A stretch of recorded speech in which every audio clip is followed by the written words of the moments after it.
Jeste li ikad dodali pastu za zube u sodu bikarbonu?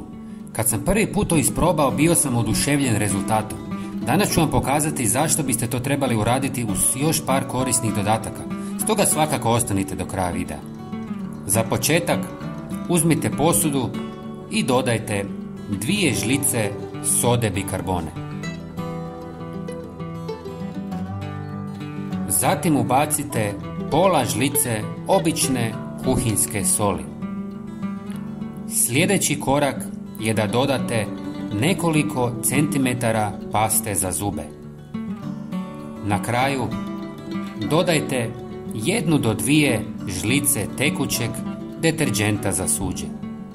Sve zajedno dobro promiješajte dok ne dobijete glatku homogenu smjesu.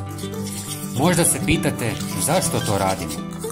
Prije nego vam to otkrijem, ako ste novi na našem kanalu, bilo bi nam drago da se pretplatite jer je potpuno besplatno, a uvijek dijelimo korisne savjete.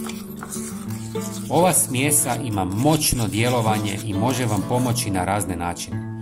Idealna je za čišćenje kuhinjskih površina, sudopera, posuđa, slavina ili kupaonica. Bez problema uklanja tvrdokorne naslage, dezinficira i ostavlja površine sjajnim.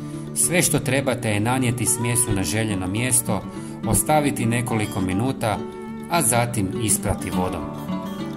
Ovo je svakako bolje od agresivnih kemikalija koje vas truju. Rezultati su zaista impresivni. Povoljan, brz i učinkovit način čišćenja.